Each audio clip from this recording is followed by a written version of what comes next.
जय हिंद दोस्तों। आज हम लोग इस वीडियो में क्लास 10th का VVI ऑब्जेक्टिव क्वेश्चन जो सोशल साइंस से रिलेटेड क्वेश्चन रहेगा, आपके लिए बहुत महत्वपूर्ण क्वेश्चन होने वाले हैं। आप लोग इस वीडियो में अंत तक बने रहिएगा दोस्तों। तो पहला प्रश्न क्या है, विनिमय का सर्वोत्तम माध्य क्या है? बताइए। वस्तु है, पहला में वस्तु, दूसरा में चेक, सी में मुद्रा, डी में प्रतिज्ञा पत्र। तो क्या होगा, विनिमय का सर्वोत्तम माध्य क्या होता है?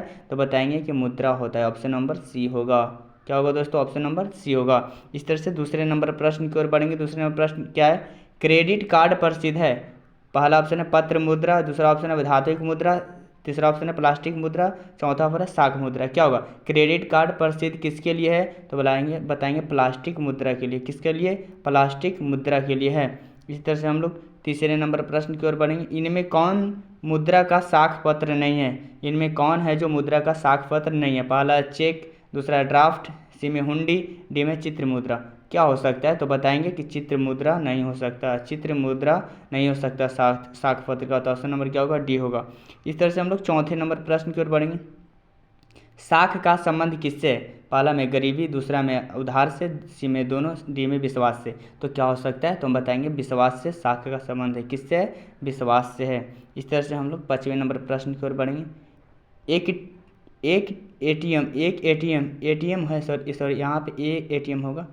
एटीएम ए होगा यहाँ पे। एटीएम का अर्थ क्या है? तो एटीएम का अर्थ क्या हो सकता है? स्वचालित टेलर मशीन होगा, कि स्वचालित टॉकिंग मशीन होगा, कि स्वचालित टैगिंग मशीन होगा, कि इनमें से कोई नहीं। तो बताएंगे एटीएम का पूरा नाम होता है, एटीएम का पूरा नाम स्वचालित टेलर मशीन। स्वचालित क्या होगा? Teller machine. Option number A होगा।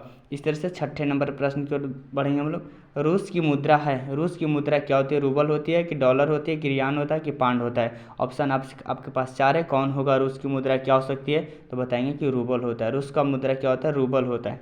इस तरह से हम लोग सातवें नंबर प्रश्न की ओर बढ़ेंगे। निम्नलिखित में से मुद्रा का कार्य नहीं है? बताइए। मूल्य का मापन है, कि मूल्य का संचय है, कि मूल्य का हस्तांतरण है, कि विनिमय का माध्य है? कौन है जो मुद्रा का कार्य नहीं है? तो बताएंगे हम लोग कि मूल्य हस्तांतरण है। मूल्य हस्तांतरण है जो मुद्रा का कार्य नहीं है। ऑप्शन नंबर सी होगा। इस तरह से हम लोग आठवें नंबर प्रश्न की ओर बढ़ेंगे। प्रारंभिक अवस्था में मनुष्य अपनी आवश्यकता की पूर्ति करते हैं। प्रारंभिक अवस्था में अपनी पूर्ति करते हैं, मनुष्य अपनी आवश्यकता की पूर्ति क्या करता है?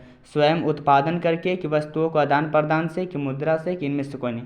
तो हम लोग बताएंगे कि वस्तुओं के आदान प्रदान से। वस्तुओं को क्या चीज़ से? आदान प्रदान से। इस तरह से नौवें नंबर प्रश्न की ओर बढ़ेंगे। इनमें कौन विधि ग्राह्य मुद्रा है? इनमें कौन विधि ग्राह्य मुद्रा है? पहला चेक है, बी में ड्राफ्ट है, सी में 10 रुपये का नोट है, डी में इनमें से सभी है। तो हम लोग बताएंगे कि जो हमारा है सो 10 रुपये का नोट होगा। विधि ग्राह्य मुद्रा क्या है? 10 रुपये का नोट। इस तरह से 10वें नंबर प्रश्न की ओर बढ़ेंगे। 1 रुपये का नोट जारी किया जाता है केंद्रीय सरकार द्वारा, कि रिजर्व बैंक ऑफ इंडिया द्वारा, कि बैंक ऑफ इंडिया द्वारा, कि इनमें से कोई नहीं। किसके द्वारा है जो 1 रुपये का नोट को जारी किया जाता है? तो बताएंगे हम लोग केंद्रीय सरकार द्वारा। केंद्रीय सरकार द्वारा 1 रुपये का नोट जारी किया जाता है। इस तरह से 11 नंबर प्रश्न की ओर बढ़ेंगे। मुद्रा वह धुरी है जिसके चारों ओर संपूर्ण आर्थिक विज्ञान चक्कर काटता है। किसने कहा? क्राउथर ने कहा, कि प्रो मार्शल ने किया, कि पिग्गू ने कहा, कि कोई नहीं कहा? तो हम लोग बताएंगे कि हाँ, क्राउथर ने कहा था। किसने कहा था? क्राउथर ने। ऑप्शन नंबर ए होगा। अब चलते हैं 12 नंबर प्रश्न की ओर। हो क्या हमारा प्रश्न है, साख का क्या अर्थ है? विश्वास करना है, कि ऋण लौटाने की क्षमता, कि ए और बी दोनों, डी में इनमें से कोई नहीं। साख का क्या अर्थ है? तो हम बताएंगे साख का यह अर्थ है कि विश्वास करना और ऋण लौटाने की क्षमता, ये दोनों होगा। ऑप्शन नंबर सी होगा। ए और बी दोनों होगा। इस तरह से 13 नंबर प्रश्न की ओर बढ़ेंगे हम लोग। मुद्रा के कार्य है, मुद्रा का कार्य क्या है? मापन है, कि संचय है, कि भुगतान है, कि इनमें से सभी? बताइए क्या है जो मुद्रा के कार्य है? तो बताएंगे कि मुद्रा का कार्य है इनमें से सभी हो। मापन भी है, संचय भी, भुगतान भी होगा। इस तरह से 14 नंबर प्रश्न की ओर बढ़ेंगे। विनिमय का सर्वोत्तम माध्य क्या है? विनिमय का सर्वोत्तम माध्य, पहला में वस्तु, बी में मुद्रा, सी में चेक, डी में हुंडी। क्या होता है विनिमय का सर्वोत्तम माध्य? क्या हो सकता है? तो बताएंगे कि मुद्रा होगा। ऑप्शन नंबर बी होगा। इस तरह से हम लोग 15 नंबर प्रश्न की ओर बढ़ते हैं। 15 नंबर प्रश्न क्या है? मुद्रा वह धुरी है जिसके चारों ओर अर्थ विज्ञान ममता है। यह किस अर्थशास्त्री का कथन है? पहला पिग है, दूसरा क्राउथर है, सी में मार्शल है, डी में रॉबर्टसन है। तो क्या होगा? तो हम लोग बताएंगे कि हमारा मार्शल होगा। क्या होगा? मार्शल। इसी तरह से 16 नंबर प्रश्न की ओर बढ़ेंगे हम लोग। मुद्रा का प्राचीनतम रूप है। धातु मुद्रा है कि सिक्के है कि वस्तु मुद्रा है कि पत्र मुद्रा है, क्या हो सकता है मुद्रा का प्राचीनतम रूप? तो हम लोग बताएंगे कि वस्तु मुद्रा होगा। क्या होगा? वस्तु मुद्रा, ऑप्शन नंबर सी होगा। इस तरह से हम लोग 17 नंबर प्रश्न की ओर बढ़ेंगे। विनिमय की प्रारंभिक अवस्था में मनुष्य का व्यापार किस पर आधारित था? वस्तु विनिमय पर था कि मौद्रिक विनिमय पर था कि दोनों था कि इनमें से कोई नहीं? तो हम लोग बताएंगे कि इसका हमारा था वस्तु विनिमय पर था। किस पे था? वस्तु विनिमय पर। ध्यान रखिएगा दोस्तों, आपके लिए बहुत एक एक क्वेश्चन इंपॉर्टेंट होने वाला है, इस वीडियो में आप लोग अंत तक बने रहिएगा। इस तरह से 18 नंबर प्रश्न को देखें। वह मुद्रा जो मुद्रा का कार्य करती हो, मुद्रा की यह परिभाषा किसने दी? मार्शल ने कि रॉबर्टसन ने कि हार्टले विदर्सन ने कि सेलिगमैन ने? तो हम लोग बताएंगे कि जो हमारा है जो हार्टले विदर्सन ने दिया था। किसने? हार्टले विदर्सन ने दिया था। इस तरह से हम लोग 19 नंबर प्रश्न की ओर बढ़ेंगे। साख का प्रयोग होता है, साख का उपयोग किसमें करते हैं? उपभोग के लिए करते हैं कि विनियोग के लिए करते हैं कि दोनों के, इनमें से कोई नहीं? तो हम लोग बताएंगे साख का उपयोग दोनों के लिए करते हैं, विनियोग के लिए भी और उपभोग के लिए, ऑप्शन नंबर सी होगा। इस तरह से हम लोग 20वें नंबर प्रश्न की ओर बढ़ेंगे। 20वें नंबर प्रश्न क्या है? व्यावसायिक बैंकों द्वारा दिए जाने वाले ऋण को क्या कहते हैं? बताइए। साख मुद्रा कहते हैं कि बैंक मुद्रा कि दोनों की, कोई नहीं?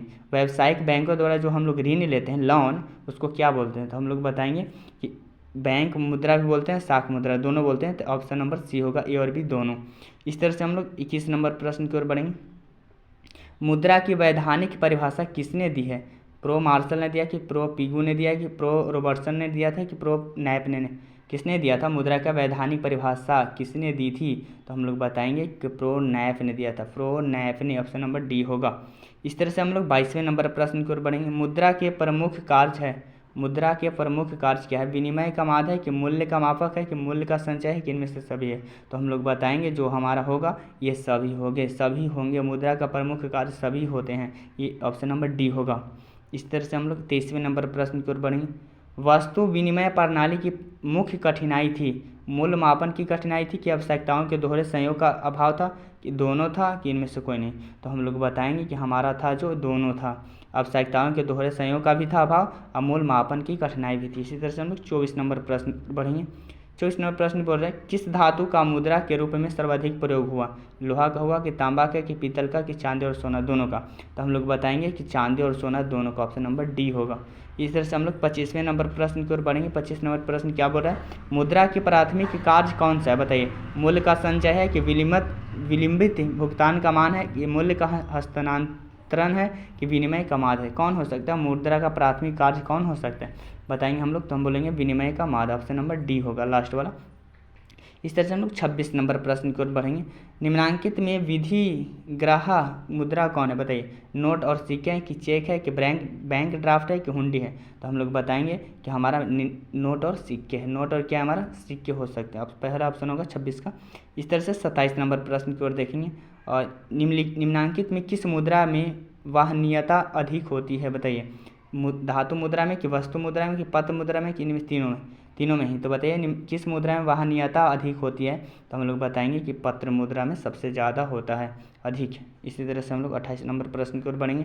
हमारे देश में किस मुद्रा को वैधानिक मान्यता प्राप्त है? वस्तु मुद्रा का है कि साख मुद्रा का कि चेक का है कि पत्र मुद्रा का है? बताइए हमारे देश में किस मुद्रा को वैधानिक मान्यता प्राप्त है? तो हम लोग बताएंगे कि पत्र मुद्रा का। किसका? पत्र मुद्रा का। इसी तरह से हम लोग 29 नंबर प्रश्न की ओर बढ़ेंगे। 29 नंबर प्रश्न बोल रहा है मुद्रा के प्रयोग से किसको लाभ हुआ? उपभोक्ताओं को कि उत्पादकों को कि दोनों, ए और बी दोनों को कि इनमें से कोई नहीं? तो हम लोग बताएंगे कि ए और बी दोनों को, उत्पादकों को उपभोक्ताओं को, दोनों को लाभ है मुद्रा से। इसी तरह से हम लोग 30वें नंबर प्रश्न की ओर बढ़ेंगे। निम्नांकित में विद्याग्रह मुद्रा कौन है? नोट और सिक्के है कि चेक है कि बैंक ड्राफ्ट है कि हुंडी? तो हम लोग बताएंगे कि नोट और सिक्के है। नोट और क्या हमारा? सिक्के। इस तरह से हम लोग 31 नंबर प्रश्न की ओर बढ़ेंगे। 31 नंबर प्रश्न क्या है? बचत को प्रभावित करने वाला प्रमुख तत्व क्या है? बचत की क्षमता कहलाता है कि बचत की इच्छा होगा कि बचत की सुविधाएं होगा कि इनमें से तीनों होगा? तो हम लोग बताएंगे कि इनमें से तीनों ही होगा। बचत की सुविधा भी होगा, बचत की इच्छा भी होगी और बचत की क्षमता भी होगी। तो इनमें से हमारा ऑप्शन नंबर डी होगा। इस तरह से 32 नंबर प्रश्न की ओर देखेंगे। मुद्रा के प्रयोग से किसको प्रोत्साहन मिला? बचत का कि पूंजी निर्माण का कि ऋणों का लेन देन का कि इनमें से तीनों का?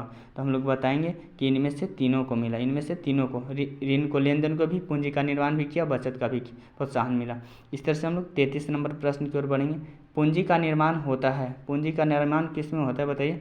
तो पूंजी का निर्माण उपभोग द्वारा होता है कि विनियोग द्वारा होता है कि बचत द्वारा होता है, इनमें से कोई नहीं। तो पूंजी का निर्माण बताएंगे हम लोग कि बचत द्वारा होता है। किसके द्वारा होता है? बचत द्वारा।